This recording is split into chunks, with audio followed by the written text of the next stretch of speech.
Hello. We are now live again after the holiday season. It is January, and so we thought we are going to talk a little bit today about goal setting, because January is of course famous for New Year's resolutions for individuals, and of course companies love to set goals too for the whole year.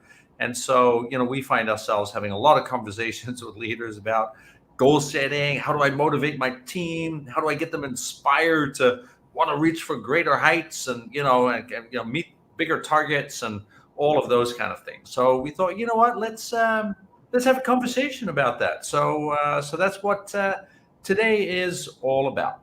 Yeah, it's the whole month of New Year, New Me. I think we've all heard that a few times. And you're right, we have personal resolutions, we have professional resolutions, and especially when it comes to teams, I think we're all looking at really big goals this year, especially with the circumstances of everything that's going on. There's a lot of big changes and flexibility coming in. And so we're all kind of making huge adjustments in our professional life, which is a great opportunity for us to do things a little differently, maybe. And one thing we were just talking about before we jumped on this broadcast was how most of us, when we set goals, both personally and professionally, we tend to undercut ourselves a little bit. We tend to go with the goals we know we can hit rather than pushing ourselves a little bit and going after the thing that we really want. So we'll talk a little bit more about that. But in the meantime, let us know if you're here watching live or watching the replay, and let us know where you're tuning in from. Yeah, absolutely. We are live on multiple platforms. We're live on Facebook. We're live on LinkedIn. We're of course live on YouTube. So wherever you are viewing us from, you can make comments and join in. And of course, we'd love to know, what are some of your goals, for this year? Have you actually set goals for yourself? Kilani, I'm going to ask you the same question. Did you set any goals for yourself this year?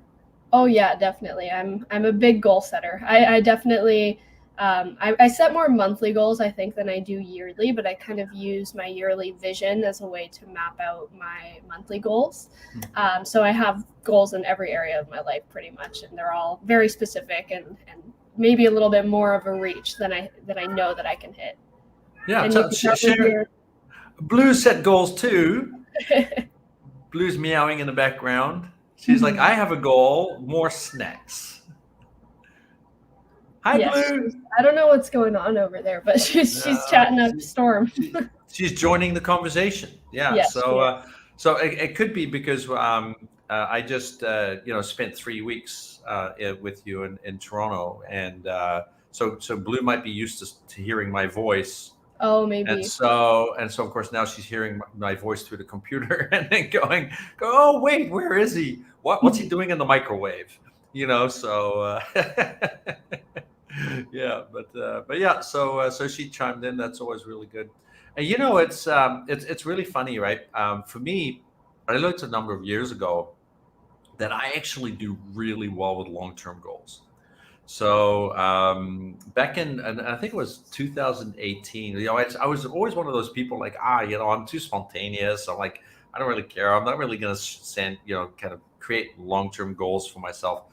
And then in 2018, I had this goal of just kind of making some professional changes and some differences, and decided to set an annual goal. And what I discovered is that I'm actually one of those people who can be really committed to setting an annual goal. And and of course, as you know, Kilani, last year, for example, one of my goals was cutting out sugar from my diet. And then you'll remember many times where we were having dinner and talking about dessert, and I'm like, no thanks, right? And for the entire year I did not eat sugar, and it was one of the most incredible experiences I've ever had. And so I've just learned that I'm one of those people, when I actually tell myself that that I'm going to do something and I'm going to see it through, then I'm actually quite good with that. So every year I'm gaining confidence in terms of setting bigger goals for myself, because I always feel, even for me included, is that I also have a tendency to, when the when the year's over and I've achieved the goals that I've set for myself, I kind of look back and go, that was actually kind of easy, right? That one actually wasn't as hard as I thought it was going to be, and it shows me how even for me personally, I have a tendency to, even though I think I'm setting a big goal, that the goal is actually I'm still cutting myself way too short every year, right? So it's a very interesting process that I'm learning about myself, about goals, and how much more I'm actually capable of as a human being, and just kind of tell myself in the beginning, this goal is probably too big for me. I probably can't do that, right? And it's quite funny. I had a conversation about 6 months ago, actually, with a guy, and who's, by the way, who's just a regular employee in the company. Works for worked for an IT company. He recently changed jobs. And he was telling me that he was kind of in that same process as me, of kind of learning how to set bigger goals. And he made this goal with two of his friends, and he said, you know what, let's do something outrageous this year, and let's commit to making $1 million each this year, and that's going to be our annual goal. In 1 year, we're all going to make $1 million. And they all kind of looked at each other like, damn, that's like, how do I do that? Right? And that became the annual goal. That became the goal for each and every one of them. And they used each other as a support system and an accountability system to be able to do it. And long story short, yes, he dedicated an entire year, probably lost about 5 years worth of life in terms of the amount of energy and time he was spending into making that $1 million. But by the end of the year in December, he made $1 million. And what he learned from that, right, was that, like, the same thing, is that how much he's actually capable of as a human being. And all these years that he was just working for an employer and kind of doing his job was really kind of his safe place. And he was like, I don't want to live a safe life. Like, it's way too much fun, right? And so he ended up starting his own business, and he's actually now in. Oh, we got the phone going. So he's now in real estate, and has become a real estate developer. Not just a real estate person who sells, buys and sells homes and stuff like that, but he literally builds buildings, and is now talking about hundreds of millions of dollars in annual revenue, because he just knows he's capable of doing it. So it's quite funny how we can really just kind of set these goals for ourselves, thinking that we're setting a big goal, when in reality they're just this small compared to what we're really capable of in life. Yeah, absolutely. Oh, I was really hoping I'm going to turn that off really quick. No worries at all. Yeah. And so I think that when it comes down to goal setting, I think many of us struggle in the same way. But it also, for for companies, it's the same thing, right? Is that many companies want to see growth, and they want to they want to pursue growth. And whether you're an entrepreneur and you have a small company that is requiring growth, or you have you're in a large conglomerate, all of these companies set certain targets and certain goals to be able to grow annually, right? Because there's kind of an annual growth requirement, and for some companies that growth percentage can be set pretty high, and so for some other companies they set it a little bit more moderately. But every year we want to be seeing growth in the companies that we're running. And yet when I have conversations with these leaders in terms of how they come to these numbers, they're still pretty safe numbers, right? And they all kind of use that same acronym, right? That we're all so familiar with, which is SMART goals. We're like, oh yeah, we set SMART goals all the time, and I'm like, why? Why would you set a SMART goal? Like, set a SMART goal doesn't mean that you're being smart. It means you're being safe, right? And because that's what really what SMART goals mean. Yeah, I think that's a great point because we often don't think of the word smart in that way, but if you look at the way we use it kind of in everyday language, when we say smart, it typically means safe. When your parents tell you be smart, it means be careful, do the right Ah, thing, right? And that's we do right. that. That's so true, isn't it? Yeah. Yeah. And so I think it really comes down to where do you want to be at the end of the year, right? Do you want to be smart? Do you want to play it safe? In which case, if you want to play within the bounds of your comfort zone, that's one thing, right? But Yeah. if you want to stand out, you hear a lot of companies, a lot of people saying, I want to stand out, I'm going to do something big this year. And then the goals they set are like this small, right? Hmm. And so it kind of, your intention needs to line up with the goals that you set, and same vice versa. Yeah. Yeah. Exactly. And was it Bob Proctor that spoke about that as well? Yeah. Yeah. Yeah. Yeah, so for those of you who don't know Bob Proctor, I'm sure many of you have at least heard his name before, but he's probably one of like the founding fathers of self-development. He recently passed away. He's a super old guy, super wise guy. He wrote tons and tons of books, and he talked a lot about goal setting and achieving your goals. If you've seen the movie The Secret or read the book The Secret, he's one of the guys in there. And he basically has this idea of 3 different kinds of goals that people set for themselves. And the way that he says it is there's only really one of those that are actual goals. The other 2 are more of excuses that we like to call goals. So they're called A, B, and C goals. A being something you're going to achieve. Typically, it's something you've achieved before. So, for example, say you bought a new car 3 years ago, and now your goal is to buy a new car for yourself. That technically in and of itself isn't a goal because you can do it. You've done it before. B goals are something that you can do it if there was some circumstantial change. So when you say, if I had the time, I could do it. If I had the money, I could do it. But there isn't really that commitment or drive to it. And then the C goals are those ridiculous big dream goals that scare you a lot and you have no idea how you're going to achieve them. And I think those are the kind of goals that we really want to touch on today. And is what we're saying is kind of the opposite to the SMART goal, which is really getting outside of your comfort zone and setting those high standards for yourself to make the big leaps and become something different in a year. Yeah. It's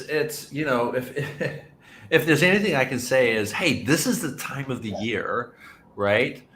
To be not safe, right? Is to throw caution out the window. Don't be smart, right? Stop being smart. It's not that's not what's going to get you to where you want to be in life. Be not smart, right? Be kind of how do you call it? Be a little ridiculous, if you need to, right? It's I remember a leader that I used to work with. And what he used to do, which I thought was really good, was in terms of goal setting, is he would have a kind of almost like the A, B, and C goals as well, right? Where for them, the area of satisfaction, or the degree of the meeting expectations, so to speak, would be in that B goal, right? So they would have an A goal where it's kind of like, hey, listen, if we just keep our systems running and we do what we're supposed to do, we can expect 8% growth this year. I'm just going to say something, right? So wonderful. So okay, so what would we need to change to, for example, turn that growth into 20% this year? What circumstances would we need to create? What are the things that we might not be doing, right? That we can do easily to be able to create a 20% growth. And then there's what he used to call the holy crap goal, right? Which is okay, what can we do to get 50% growth? What's going to be required from us, right? Is what's what kind of goal can we set that's going to make us all feel a little uncomfortable, kind of like, holy crap, how are we going to do that? And what he liked to do was he would always kind of, articulate to his people and say, listen, we're happy with the B goal. We're happy with, like, if we achieve a B goal, everybody's gonna be fine, everybody's gonna be great and stuff like that. But let's do something outrageous, right? Just because we can. Not because we have to or because it's smart, but just because we are that good. Right. And I think that is such an important piece of leadership, right? Is that willingness to have a conversation about daring to be outrageous, daring to be not smart, right? It's like, let's not be smart this year. Smart is predictable, right? Let's not be predictable. Let's be unpredictable, right? And sure, there'll be some bumps and bruises along the way, but we'll have fun with this. And I think that's an important factor, and that counts for everybody, right? Whether it's you as an individual or if it's you as a company. I think it's important that we're able to make commitments to those kind of goals, and to really kind of explore them in that kind of way, right? I think that's the other important thing. I also think that where a lot of people have a tendency to go wrong is that we have a tendency to look at goals as a certain outcome, right? As a certain accomplishment marker.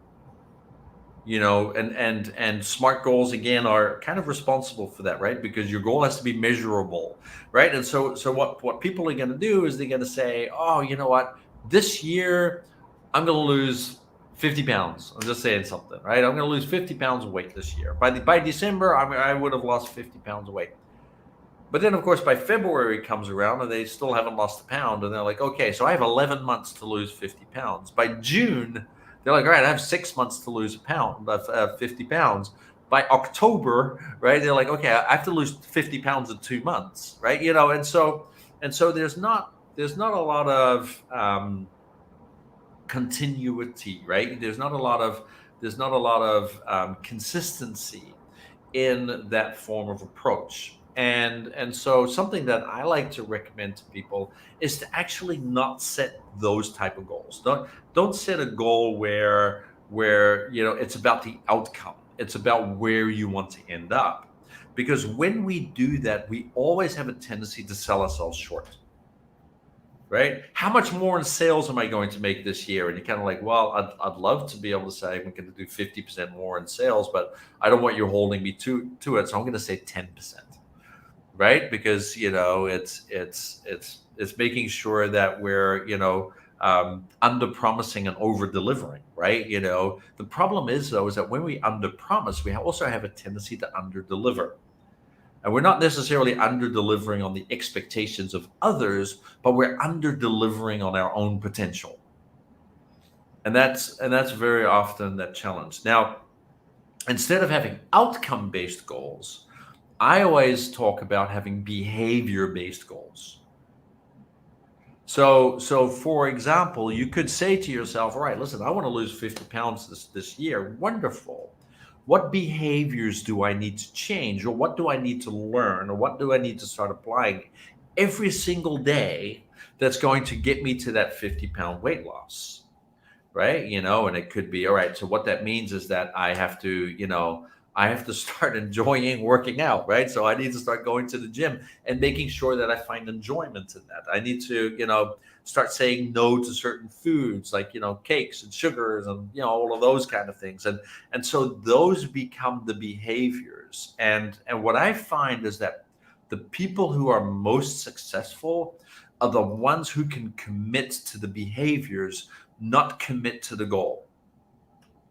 Right? So if you can set a behavioral goal, just like me last year, in saying, I'm going to cut out sugar. Here's a funny thing, is by me committing to saying no to sugar for an entire 12 months, I actually lost 30 pounds.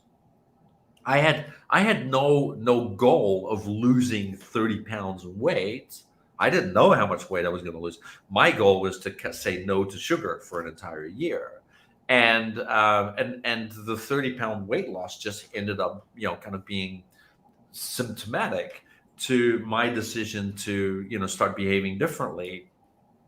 And that's the key in these kind of things. So what are the daily behaviors that you're willing to commit to?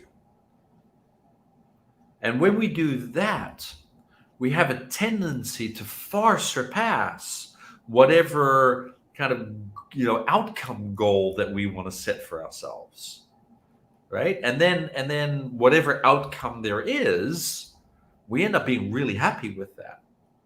And then we look back at the end of the year and go, wow, simply by doing this one thing every single day, simply by doing this one behavior every single day, after 12 months, look how far I've gotten with that. You know, and that's a really important factor here too, is that we don't want to be setting these measurable and attainable goals and realistic, right? And because it's actually unrealistic.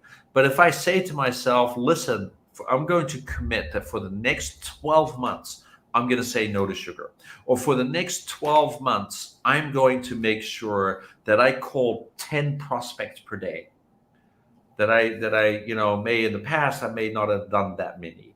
That's going to be my commitment for the year, right? And every single day that you wake up, focus on that commitment. That becomes your priority of the day.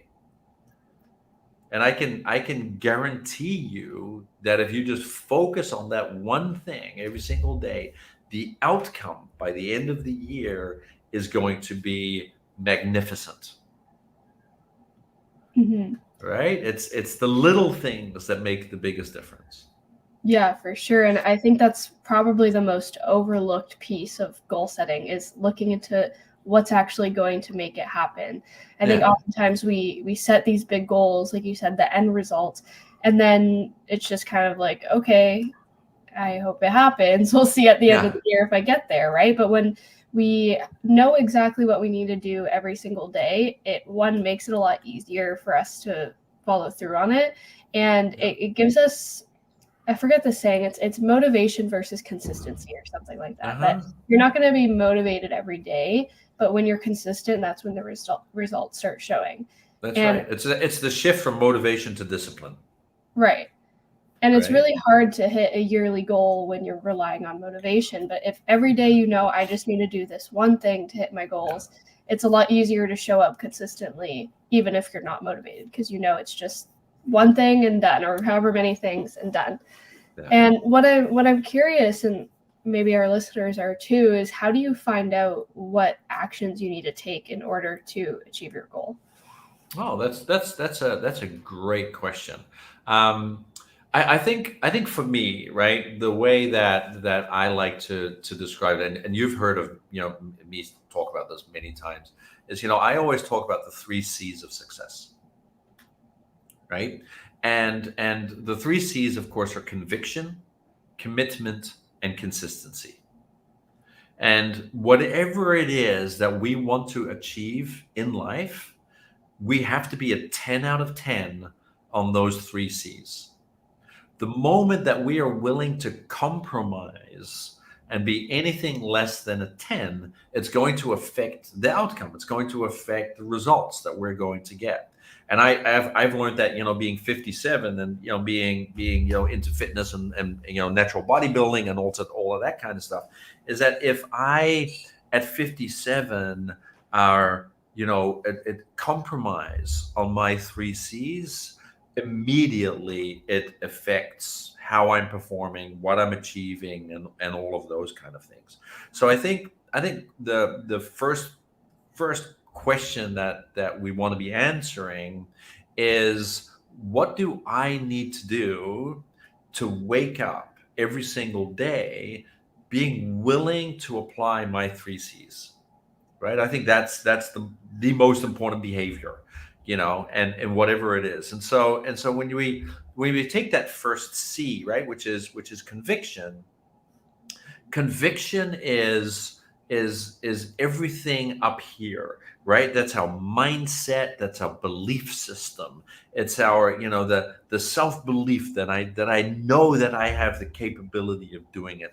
My courage, for example, like all of those kind of, aspects of me. They I have to be a 10 out of 10 on all of those for me to even just be able to kickstart a new behavior or whatever it is that I'm willing to behave.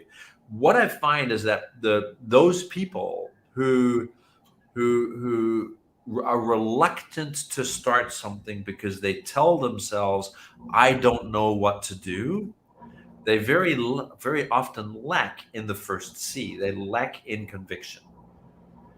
One thing I can tell you, I can guarantee you, is that if your conviction is a 10 out of 10, you will do what it takes. Whatever that is, you will be prepared to do whatever it takes, because that's what conviction is, right? And so rather than focusing on doing what it takes, focus on your conviction. Right. And if you're sitting here right now saying, but yeah, I'd love to lose 50 pounds this year, but I don't know what to do, you're struggling with conviction. There's something within you that's telling you that you can't do it, that you're not good enough, that you're going to fail, that you're like all of those kind of things. And you want to work on that first.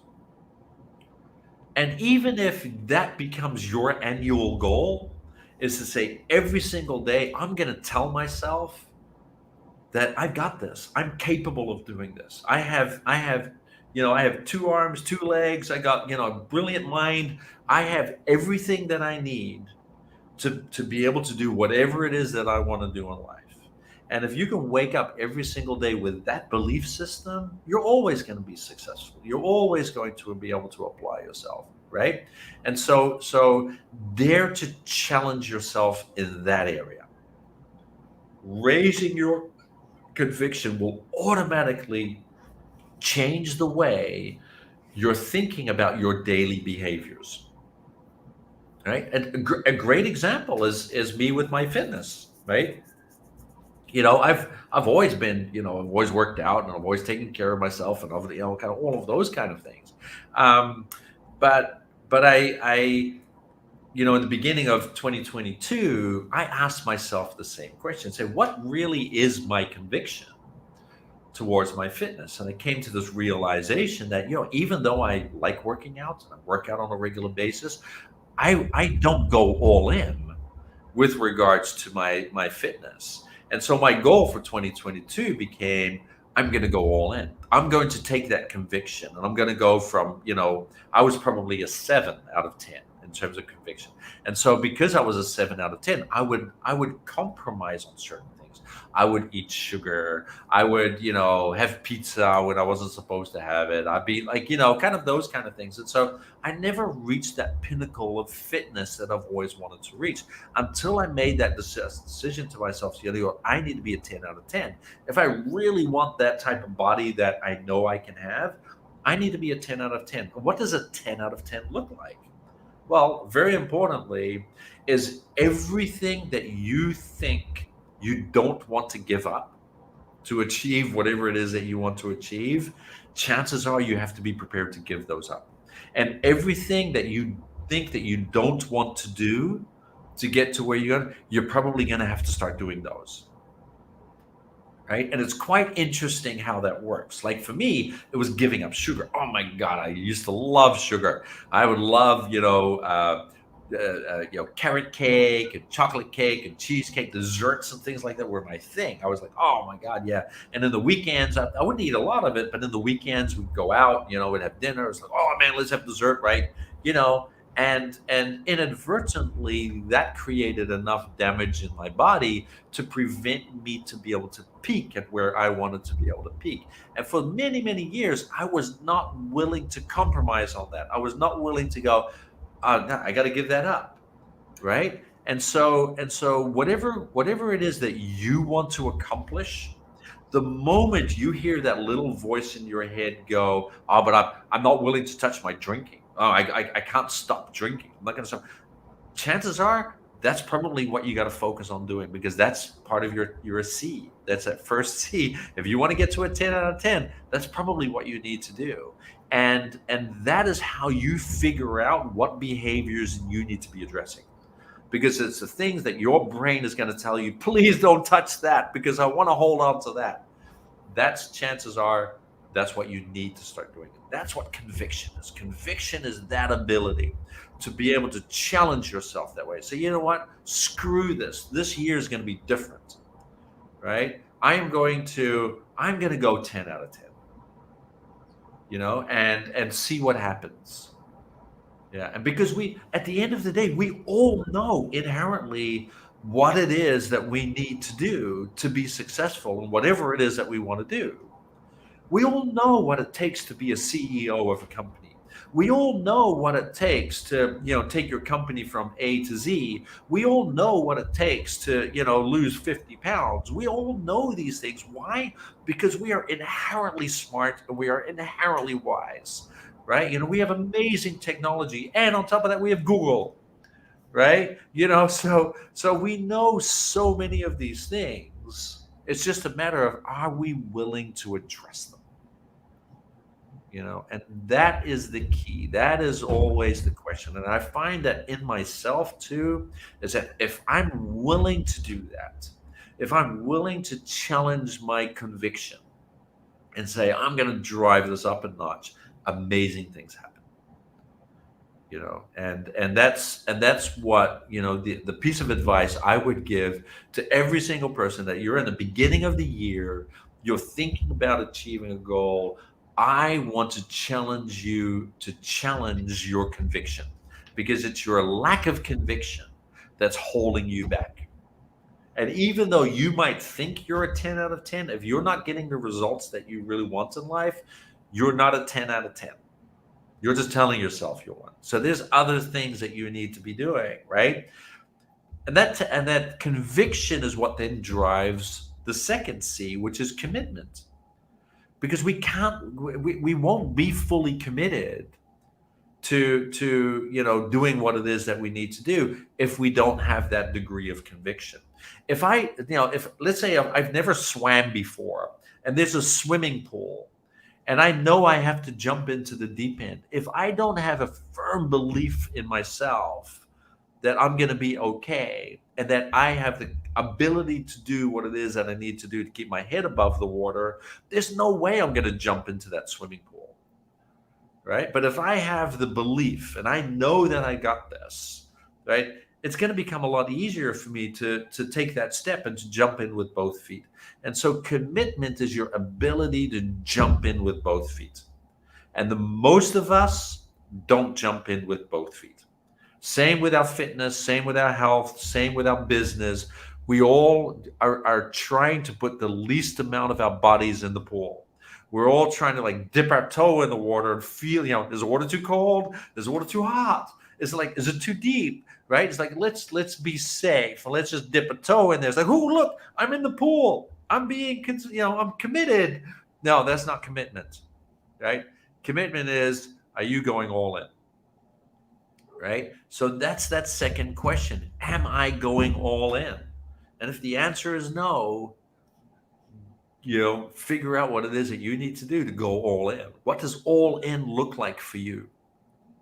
Yeah. And at the moment that you do 1% or 2% or 10% more of going all in than you did yesterday, you're already making progress. Right. And so that's that ability. And so once we are prepared to go and we have that conviction, we have that determination, we have the passion, we have the drive, yeah, and then we jump into that pool with both feet, right? And we're willing to do that. Then it comes to consistency, right? That's that ability to jump into the pool every single day. No rest days, no vacations, not with regards to your conviction and your commitment. right? You have to be consistent every single day about those other two C's. There is no vacation from becoming a better version of yourself. You don't get to take a vacation from that, right? That's something that a lot of people struggle with, because a lot of people, they, when we say to ourselves, I don't have the time to exercise, I'm too busy for this, whatever the reason, and how real that reason might feel for you, right? That'll all go back to the conviction conversation, because we all have the time, we all have the resources, we all have the abilities, because we as human beings have been blessed with the ability of resourcefulness, not resources. We all have this capacity to create resources when there are no resources, right? And that's such an important piece of our human psychology. And if you are not a resourceful person, that's not because you're not resourceful, it's because you lack conviction, right? And so being able to layer your three C's is going to take you finally to that consistency of doing what it is that you need to do every single day. And that is what I have learned, over time, is the most important piece. Is, I can have great conviction today, but if I only have great conviction 2 times a week, chances are I'm not going to get where I really deserve to be in life, right? And so that's what I would love to impart on people in this conversation, is stop being smart, right? Throw that smart model out of the window. It's not for you, but instead, right, apply those three C's. Get onto those three C's, apply that as much as you can, and you will see amazing progress in whatever it is that you want to do, whether it's your career, whether it's your health and fitness, or whether it's your financial balance. Whatever it is, you will see tremendous growth from that. Yeah. And that would be my piece of advice. Yeah, and that's a great one for sure. Having the three C's, I think, is the very first step to being able to change anything in your life and to accomplish your goals more specifically. And I think the conversation around the three C's really hits home why we need to be excited about our goals and why we need to set big goals. Because if we're setting, the same SMART goals every year, doing things we know we're going to hit, it's really hard to sacrifice the things that you need to sacrifice and commit to yourself on that different level. But when it's something that you know is big and know that you're going to have to push yourself for, and that you know that it's a dream achieving goal, Yeah. you're more willing to put those things out of the way and to bring that into yourself. Absolutely. Yeah. Think about going on, date night with your spouse, right? I mean, what makes you more excited about going on date night with your spouse? Doing something predictable that you always do every single night, or doing something unpredictable? What's going to be more exciting? What's going to bring more adventure into your relationship and into your life, and bring more energy into that, is being unpredictable, right? So when we just do things that are predictable, that becomes boring, and relationships fail, careers fail, businesses fail, simply because we're being predictable, right? And that's what smart does. Smart makes you predictable. Yeah. So don't be smart, be unpredictable. And if that's any advice I can give at the start of the year, to anybody, right? If you want to set big goals for yourself, dare yourself to be unpredictable, right? This is your year, you know, and make something of it. So that's, hopefully, to the listeners, that's what you want to be. That's what you want to be focusing on. Focus on those three C's. Focus on those behaviors that you need to do, right? Kind of that having those behavioral goals, that are going to raise your three C's, raise the commitment to those three C's, because that's ultimately what's going to help you far surpass any form of kind of accomplishment goal that you want to get out of it by the end of the year. Yeah, that's great advice for sure. And if there's one thing to take away from this call, in my opinion, it would be the 3 C's, and to follow through with that. Set your big goal and then use the 3 C's to follow through and achieve it. Mm-hmm. Yeah, perfect. I think that's good. And throw smart out the window. Stop using smart. Right? Stop it. Right? So we need to think of an acronym of SMART that basically spells what it really is. It's not smart, it's safe. Yeah, right? Before this call, we were trying to come up with a new acronym for SMART, trying to match all of the letters with some synonym for slow or safe or boring even. We got up to A, and then we ran out of time, but we're working on it. Yeah, that's right. We got for the S in SMART, we got safe. For the M, it's not measurable, it's mundane, right? And instead of being attainable, it's abiding, right? Because you're just following the rules and you're just kind of doing what you're supposed to be doing and all of that kind of stuff. But we haven't figured out the R and the T yet. Maybe that's a great one for the audience. Yeah, right? So if you're ideas, put them in the chat, and we'll definitely add them to our new SMART acronym. Yeah, that's right. We're going to create an anti-SMART acronym that really spells what SMART really means from a goal setting perspective. Yeah, wonderful. Well, that's pretty much all for me. How about you, Kilani? Yeah, that's all for me as well. Just thank you everyone for listening as always, and to our guests who are here live with us, thank you for sticking around for the whole thing. Whether you watch live or the replay, we'd love to hear what your biggest takeaway from our conversation was, whether it's the 3 C's, ABC goals, whatever it was. Leave it in the chat. Let us know. We love hearing from you guys. It also gives us some more information on what you want to see in future webinars, because we always want to make sure that we're providing topics that are going to benefit you. So if you have any ideas for future webinars, feel free to leave them in the comments. And as always, if you want to continue the conversation with us, feel free to reach out to us anywhere. We can leave our links in the comment section, or you can just message one of us. And we have some webinars launching soon. More details to come on that. We're still in the planning process, but in the next couple of weeks or so, we'll be rolling out more details. So stay tuned for that. Nice. I'm actually just writing the message to everybody. And